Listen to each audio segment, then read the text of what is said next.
Hello everyone, welcome to my channel. आज हम इस वीडियो में करेंगे इंडक्टिव और डिडक्टिव अप्रोच और वी कैन से इंडक्टिव और डिडक्टिव मेथड। स्टार्ट एक एग्जांपल से करेंगे।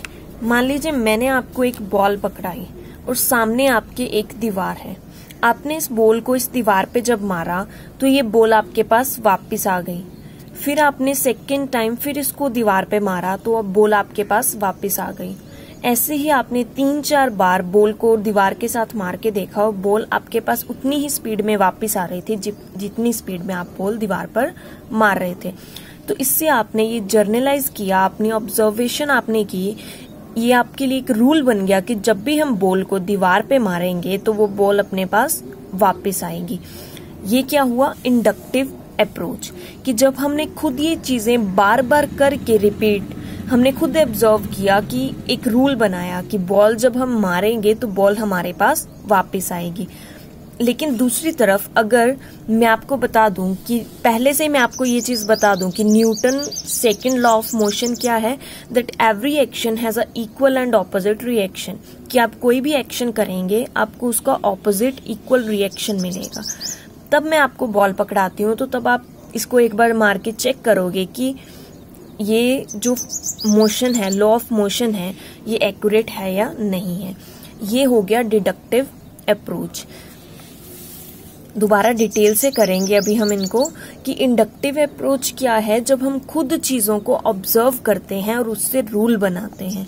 और डिडक्टिव अप्रोच क्या है, जब आपको एक फॉर्मूला पहले से ही दे दिया जाता है, आप उसको सिर्फ परफॉर्म करते हो।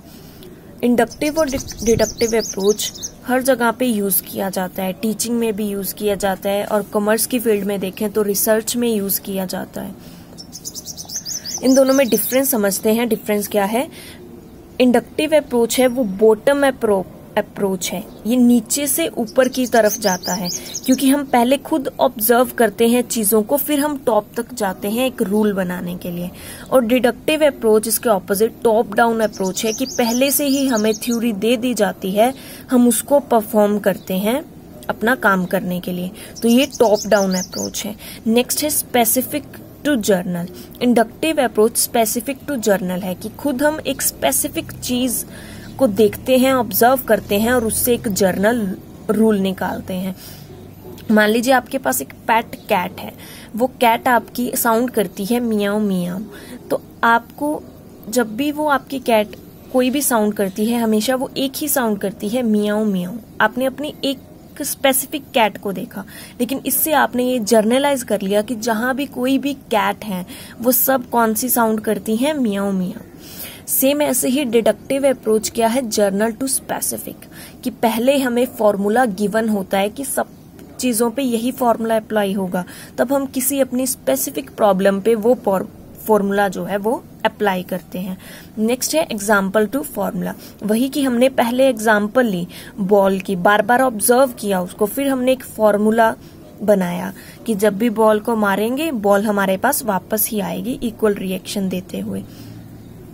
फॉर्मूला टू एग्जाम्पल, इसमें पहले फॉर्मूला दिया जाता है। पहले मैंने आपको फॉर्मूला दिया न्यूटन का लॉ, फिर आपने उसको एग्जाम्पल उस पर करी, अप्लाई करी। Development of a new theory.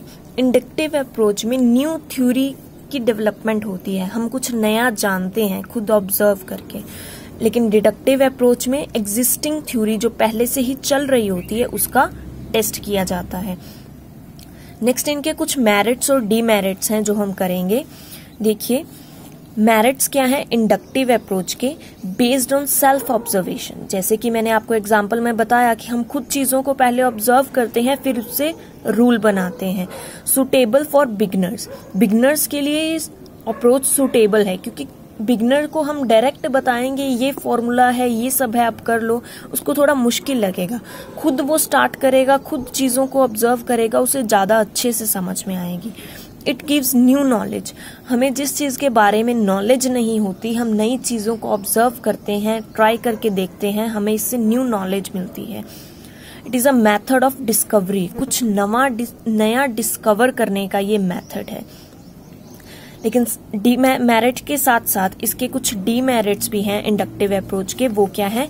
Time consuming, कि ये एक्टिविटी बहुत ही टाइम कंज्यूमिंग है। एक तो हमें डायरेक्ट रूल दे दिया जाए कि आप करिए और इसको सॉल्व करिए। मान लीजिए मैथ में अगर आपको कोई फॉर्मूला डायरेक्ट दे दिया जाता है तो आप उससे प्रॉब्लम सॉल्व कर लेंगे, लेकिन एक आपको पहले वो पूरा समझाया जाए थ्योरम कि ये फॉर्मूला कैसे बना, क्यों बना, फिर आपको वो फॉर्मूला दिया जाए सॉल्व करने के लिए, तो ये क्या होगा, बहुत ही टाइम कंज्यूमिंग होगा। सेकंड क्या है, लेबरियस मेथड।